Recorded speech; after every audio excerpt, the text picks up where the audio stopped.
Hi friends, welcome back to my channel. ഇന്ന് നമുക്കൊരു variety ആയിട്ടുള്ളൊരു സ്നാക്സ് റെസിപ്പിയാണ് ചെയ്യാൻ പോകുന്നത് കേട്ടോ. 2-3 പഴം ഉണ്ടെങ്കിൽ, അതും പഴം ഒരുപാട് പഴുത്ത് പോയിട്ടുണ്ടെങ്കിൽ ഇനി ടെൻഷൻ വേണ്ട, നല്ല അടിപൊളിയായിട്ടുള്ളൊരു സ്നാക്സ് റെഡിയാക്കി എടുക്കാം. അതിനുവേണ്ടി 1/4 കപ്പ് വെള്ളം ഞാൻ ചേർത്ത് കൊടുത്തിട്ട്, ഒരു ചെറിയ ഗ്ലാസ്സിൽ 1/4 ഗ്ലാസ് വെള്ളം ഒഴിച്ച് കൊടുത്തിട്ടുണ്ട്. ഇപ്പോൾ ബ്രൗൺ ഷുഗറാണ്, ഞാനൊരു 1/2 കപ്പ് ബ്രൗൺ ഷുഗർ ചേർത്തിട്ടുണ്ട്. നിങ്ങൾ ശർക്കര ചേർക്കുകയാണെങ്കിലും, അതായത് പൊടിക്കാത്ത ശർക്കര ഉണ്ടല്ലോ, അപ്പോൾ അത് ചേർക്കുകയാണെങ്കിലും വേസ്റ്റുകളൊക്കെ ഒന്ന് അരിച്ച് മാറ്റിയെടുത്തിട്ട് നമ്മൾ അതിലേക്ക് തേങ്ങ ചേർത്ത് കൊടുക്കട്ടെ. അപ്പോൾ ഞാൻ ഇട്ടടിക്കുന്നതിന് വന്നിട്ട് വേസ്റ്റുകളില്ലാത്ത കാരണം ഞാൻ അതിലേക്ക് തന്നെ നേരെ തേങ്ങ ഇട്ട് കൊടുക്കുന്നുണ്ട്. അങ്ങനെ ഇതുപോലെ നല്ല തിളച്ച് വന്നിട്ട് ചെറുതായിട്ടൊന്ന് കുരി വരട്ടെ കേട്ടോ. അപ്പോൾ നമുക്ക് നല്ല വെള്ളമായിട്ടുണ്ടല്ലോ, അപ്പോൾ നമുക്ക് ചെറുതായിട്ടൊന്ന് കുറുക്കിയെടുക്കാം. ഇപ്പോൾ ഇത് കണ്ടല്ലോ, ഈ ഒരു രീതിക്ക് നമ്മൾ കുറുക്കിയെടുത്തതിന് ശേഷമാണ് അതിലേക്ക്. അപ്പോൾ ഞാൻ ഫില്ലിങ്സിന് 1 കപ്പ് തേങ്ങ കറക്റ്റായിട്ട് ഇടുന്നുണ്ട്. അപ്പോൾ നിങ്ങൾ എത്ര ഫില്ലിങ്സ് വേണ്ട അതിനാവശ്യാനുസരണം പോലെ നിങ്ങൾ തേങ്ങ ഇട്ട് കൊടുക്കാം. ഞാനിപ്പോൾ 1 കപ്പ് തേങ്ങ ഇട്ട് കൊടുത്തിട്ടുണ്ട്. ഇത് കൂടി ഇട്ടതിന് ശേഷം വീണ്ടും നന്നായിട്ട് മിക്സ് ചെയ്ത് കൊടുക്കാം. നന്നായിട്ട് മിക്സ് ആയതിന് ശേഷം പിന്നെ നമുക്ക് ബാക്കിയുള്ള സാധനങ്ങളൊക്കെ ഇട്ട് കൊടുക്കാം കേട്ടോ. നമ്മൾ സാധാരണ ഇലയുടെയൊക്കെ ഉണ്ടാക്കുമല്ലോ, അപ്പോൾ അതുപോലെ തന്നെയാണ് നമ്മൾ നല്ല തിക്കാക്കി എടുക്കുക കേട്ടോ. അപ്പോൾ എന്തായാലും ഒന്ന് കുറുകി വരട്ടെ. ഇപ്പം നല്ല മിക്സ് ചെയ്ത് കൊടുക്കാം. നന്നായിട്ട് മിക്സ് ചെയ്ത് കഴിഞ്ഞിട്ട് കാണിച്ചു തരാം. ഇത് കണ്ടല്ലോ, നന്നായിട്ട് മിക്സ് ആയിട്ടുണ്ട്. അതുപോലെ തന്നെ നല്ല തിളച്ച് വന്നിട്ടുണ്ട്. ഇനിയിപ്പോൾ നമുക്കൊന്ന് കുറുക്കിയാണ് എടുക്കേണ്ടത്. അപ്പോൾ നല്ല ഡ്രൈ ആവട്ടെ. നന്നായിട്ട് ഡ്രൈ ആയതിനു ശേഷം പിന്നെ നമുക്ക് എത്രയും നട്ട്സ് വേണ്ടത് അതൊക്കെ നമുക്ക് വേണമെങ്കിൽ മാത്രം ചേർത്ത് കൊടുക്കാം. ഞാനിപ്പോൾ നട്ട്സ് ചേർക്കുന്നുണ്ട്, നിങ്ങൾ നട്ട്സ് ചേർത്തില്ലെങ്കിലും കുഴപ്പമൊന്നുമില്ല കേട്ടോ. അപ്പോൾ ഇതുപോലെ നന്നായിട്ട് ഏകദേശമൊക്കെ നന്നായിട്ട് ഡ്രൈ ആയിട്ടുണ്ട്. നമ്മൾ ഇതിലേക്ക് നട്ട്സ് നമുക്ക് ഏതാ ഉള്ളത് അതുപോലെ ചേർത്ത് കൊടുക്കാം കേട്ടോ. അപ്പോൾ നട്ട്സ് എന്ന് പറയുന്ന സമയത്ത് നിങ്ങൾക്ക് വീട്ടിലുള്ളത് ചേർത്ത് കൊടുക്കാം. അപ്പോൾ ബദാമോ അണ്ടിപ്പരിപ്പോ അതേതാ വെച്ച് നിങ്ങൾ ചേർത്ത് കൊടുക്കാം. അതില്ലെങ്കിൽ നമുക്ക് കപ്പലണ്ടി വേണമെങ്കിലും ചേർത്ത് കൊടുക്കാം കേട്ടോ, കുഴപ്പമൊന്നുമില്ല. കഴിക്കുമ്പോൾ ഒരു ചെറിയ ടേസ്റ്റിന് വേണ്ടിയിട്ടാണ്. നമ്മൾ കഴിക്കുന്ന സമയത്ത് ആ സ്മൂത്ത് ആയിട്ടില്ലാതെ ചെറുതായിട്ടൊന്ന് കടിച്ച് കഴിക്കുന്ന രീതിക്ക് ഈ ഒരു നട്ട്സിൻ്റെയൊക്കെ നന്നായിട്ടുണ്ടാവുമല്ലോ കഴിക്കാൻ, അപ്പോൾ അതിന് വേണ്ടിയിട്ടാണ്.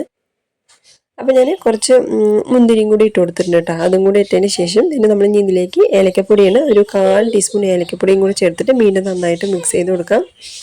നന്നായിട്ട് മിക്സ് ചെയ്ത് കഴിഞ്ഞാൽ പിന്നെ നമുക്ക് ഇനി ഫ്ലെയിം ഓഫ് ചെയ്ത് കൊടുക്കാം കേട്ടോ. പിന്നെ ഇപ്പോൾ നമുക്ക് ഇതിലേക്ക് വേറേതായിട്ടൊന്നും ചേർക്കാനില്ല.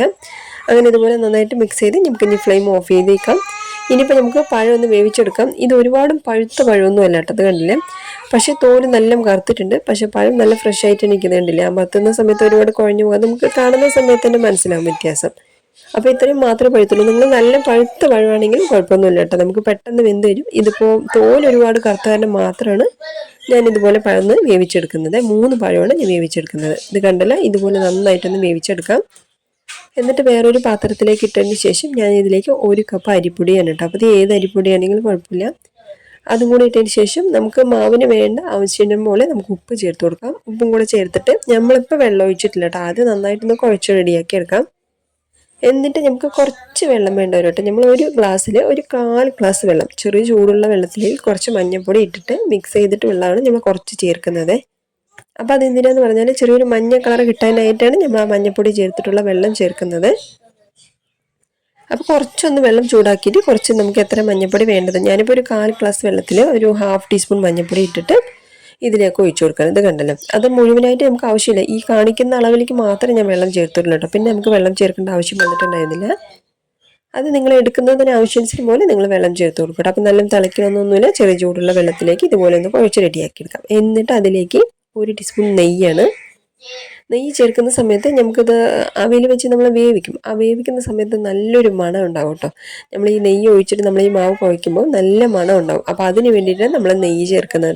നെയ്യ് ഒഴിച്ച് കൊടുത്തിട്ട് വീണ്ടും നന്നായിട്ടൊന്ന് സോഫ്റ്റായിട്ട് കുഴച്ചെടുക്കാം. അപ്പോൾ ഇതുപോലെയാണ് നമ്മൾ സോഫ്റ്റായിട്ടാണ് നമ്മുടെ മാവ് വേണ്ടത്. എന്നിട്ട് നമുക്ക് ആവിയിൽ വെച്ച് വേവിക്കാനായിട്ട് വേറൊരു തട്ടെടുത്ത് കൊടുത്തിട്ടുണ്ട്. അപ്പോൾ ഞാനിത് എടുത്തിരിക്കുന്നത് ചെറിയ തട്ടായ കാരണം ഞാൻ വേറെ പ്ലേറ്റിലേക്ക് മാറ്റും കേട്ടോ. ഞാനിപ്പോൾ ഈ ഒരു തട്ട് പോലെ എടുത്തതിന് ശേഷം അതിലേക്ക് കുറച്ച് എണ്ണ തേച്ച് കൊടുക്കുകയാണ്. എണ്ണ എന്ന് ഉദ്ദേശിച്ചത് നെയ്യാണ് കേട്ടോ. അപ്പോൾ ഞാൻ ആ തട്ട് ആദ്യം എടുത്തിരിക്കുന്ന തട്ട് കുറച്ച് ചെറുതായ കാരണം ഞാൻ വേറൊരു പ്ലേറ്റ് എടുത്തിട്ടുണ്ട്. അതിലേക്ക് നെയ്യ് തേച്ച് കൊടുത്തതിന് ശേഷമാണ് നമ്മൾ എടുത്തിട്ടുണ്ടായിരുന്ന നമ്മളെ കുഴച്ച് വെച്ചിട്ട് മാവുണ്ടല്ലോ, അതിൻ്റെ പകുതി എടുത്തിട്ട് നമുക്ക് നന്നായിട്ടൊന്ന് പരത്തി കൊടുക്കാം. അപ്പോൾ ഇതുപോലെ മൊത്തത്തിൽ ഇങ്ങനെ പരത്തിയതിന് ശേഷം നമ്മൾ റെഡിയാക്കി വെച്ചിട്ട് നമ്മുടെ ഫില്ലിങ്സ് ഉണ്ടല്ലോ, ആ ഒരു സ്വീറ്റാണ് നമ്മൾ ഇതിലേക്ക് സെൻറ്ററിലേക്ക് വെച്ച് കൊടുക്കുന്നത്. ഇതുപോലെ വെച്ചതിന് ശേഷം കറക്റ്റായിട്ട് എല്ലാം ഒന്ന് നമ്മൾ കുറച്ച് നല്ല ഫില്ലിങ്സ് വെച്ച് കൊടുക്കുക കേട്ടോ. അപ്പോഴാണ് കഴിക്കുന്ന സമയത്ത് നല്ല ടേസ്റ്റ് ഉണ്ടാകുന്നത്. അപ്പോൾ ഞാൻ മൊത്തത്തിൽ എല്ലാ ഫില്ലിങ്സും വെച്ച് കൊടുത്തിട്ട് വീണ്ടും നമ്മൾ ബാക്കിയുള്ള മാവുണ്ടല്ലോ, അപ്പോൾ അതും കൂടെ ചെറുതായിട്ടൊന്ന് പരത്തിയതിന് ശേഷം ഇതിൻ്റെ മുകളിലേക്ക് വെച്ചിട്ട് നന്നായിട്ടൊന്ന് കറക്റ്റായിട്ട് സൈഡെല്ലാം ഒന്ന് അമർത്തി കറക്റ്റായിട്ടൊന്ന് കവർ ചെയ്ത് കൊടുക്കണം കേട്ടോ. നമുക്ക് സൈഡിൽ ചെറിയൊരു ഗ്യാപ്പുകളൊക്കെ ഉണ്ടെങ്കിൽ നമ്മൾ ആവിയിൽ വെച്ച് വേവിക്കുന്ന സമയത്ത് ആ വെള്ളം ഇതിൻ്റെ മുകളിലേക്ക് പെടുമ്പോൾ ചിലപ്പോൾ ആ ഓട്ടകൾ കൂടെ നമ്മൾ ശർക്കരയുടെ വെള്ളം പുറത്തേക്ക് വരും. അപ്പോൾ അതാണ് നമ്മൾ ഗ്യാപ്പുകളൊന്നും ഇല്ലാത്ത രീതിക്കാണ് നമുക്ക് വേവിച്ചെടുക്കുന്നത്. നമുക്കിപ്പോൾ ആവിയിൽ വെക്കാനായിട്ട് നമ്മൾ വേറൊരു പാത്രത്തിലേക്ക് വെച്ച് കൊടുത്തിരിക്കണം. അപ്പോൾ ജസ്റ്റ് നമ്മളൊരു 10 മിനിറ്റാണ് നമുക്ക് ആവിയിൽ വെച്ച് വേവിച്ചെടുക്കേണ്ടത്. അങ്ങനെ ഒരു 10 മിനിറ്റ് കഴിഞ്ഞതിന് ശേഷം നമ്മൾ എടുത്തിരിക്കാനായിട്ടോ നമ്മുടെ സ്നാക്സ് അങ്ങനെ അടിപൊളിയായിട്ട് റെഡി ആയിട്ടുണ്ട്. നല്ല ടേസ്റ്റാണ് കഴിക്കുന്ന സമയത്ത്. എന്താണെന്ന് പറഞ്ഞാൽ നമ്മൾ സാധാരണ ഇലയടയൊക്കെ ഉണ്ടാക്കുന്ന സമയത്ത് ആ ഒരു ഫില്ലിങ്സ് ഇല്ലാത്ത ഭാഗത്ത് നമുക്ക് കഴിക്കുമ്പോൾ ഒരു ടേസ്റ്റ് ഇഷ്ടപ്പെടില്ലല്ലോ. പക്ഷേ ഇതിൽ നമ്മുടെ മാവിലേക്ക് പഴം ഇട്ട് നന്നായിട്ട് കുഴച്ചിട്ട് ചെയ്ത കാരണം ഈ മാവിന് തന്നെ നല്ല ടേസ്റ്റാണ്. നമ്മൾ ഫില്ലിങ്സ് ഇല്ലെങ്കിലും നമുക്കത് വെറുതെ കഴിക്കാം കേട്ടോ. അത്രയും നല്ല ടേസ്റ്റ് ഉണ്ടായിരുന്നു കേട്ടോ നമുക്കത് കഴിക്കുന്ന സമയത്ത്. നമ്മൾ ഫില്ലിങ്സ് ഇല്ലാത്ത ഭാഗത്ത് നമുക്ക് കഴിക്കാൻ പറ്റില്ലല്ലോ എന്നൊന്നുമില്ല. നമുക്ക് വെറുതെ വേണമെങ്കിൽ ആ മുകളിലത്തെ ആ ഒരു ലെയർ നമുക്ക് വെറുതെ വേണമെങ്കിലും കഴിക്കാം കേട്ടോ. നല്ല ടേസ്റ്റ് ഉണ്ടായിരുന്നു. നമ്മൾ ആ പഴത്തിൻ്റെ ആ ഒരു മണവും എല്ലാം കൂടെ നല്ല വെറൈറ്റി ആയിട്ടുള്ളൊരു സ്നാക്സാണ് കേട്ടോ. നമ്മളിപ്പോൾ പഴം പഴുത്തു എന്ന് പറഞ്ഞിട്ട് ഇനി ഒരു ടെൻഷനും വേണ്ട. നല്ല അടിപൊളിയായിട്ട് ഇതുപോലൊരു സ്നാക്സ് സ്കൂൾ വിട്ട് വരുന്ന സമയത്ത് നമ്മൾ കുട്ടികൾക്ക് ഉണ്ടാക്കി കൊടുക്കുകയാണെങ്കിൽ ഉറപ്പായിട്ടും എല്ലാവരും കഴിച്ചു പോകും കേട്ടോ.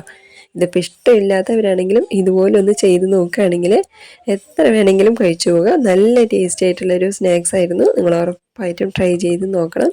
ഉള്ളിൽ ഫില്ലിങ്സ് ഒക്കെ കണ്ടില്ലേ, നമ്മളിതുപോലെ ധാരാളമായിട്ട് നമ്മൾ ഫില്ലിങ്സ് വെച്ച് കൊടുത്ത് കഴിക്കുകയാണെങ്കിൽ ശരിക്കും നല്ല ടേസ്റ്റ് ഉണ്ടാവും കേട്ടോ കഴിക്കുന്ന സമയത്ത്. അപ്പോൾ ഇതുപോലെയാണ് നമ്മുടെ സ്നാക്സ് റെഡിയാക്കി എടുക്കേണ്ടത്. അപ്പോൾ എന്തായാലും നിങ്ങളെല്ലാവരും ഒന്ന് ട്രൈ ചെയ്ത് നോക്കണം. എന്തായാലും നമ്മുടെ സ്നാക്സ് ഒന്ന് ഞാൻ നിങ്ങൾക്ക് എടുത്ത് കാണിച്ചു തരാം. കണ്ടില്ലേ, നല്ല സോഫ്റ്റ് ആണ് കേട്ടോ. നമ്മൾ ചൂടായ കാരണം നമുക്ക് ഇത് എടുക്കാൻ പറ്റുന്നില്ല. അത്രയും നല്ല സോഫ്റ്റ് ആയിട്ടുള്ളൊരു സ്നാക്സാണ്. ഉറപ്പായിട്ടും നിങ്ങളെല്ലാവരും ഒന്ന് ട്രൈ ചെയ്ത് നോക്കുക. അപ്പോൾ എന്തായാലും എൻ്റെ ചാനൽ സബ്സ്ക്രൈബ് ചെയ്യാതെ കാണുന്നവരാണെങ്കിൽ ഒന്ന് സബ്സ്ക്രൈബ് ചെയ്യാനും ലൈക്ക് ചെയ്ത് കമൻറ്റ് ചെയ്തൊന്ന് സപ്പോർട്ട് ചെയ്യാനൊന്നും മറക്കല്ലേ.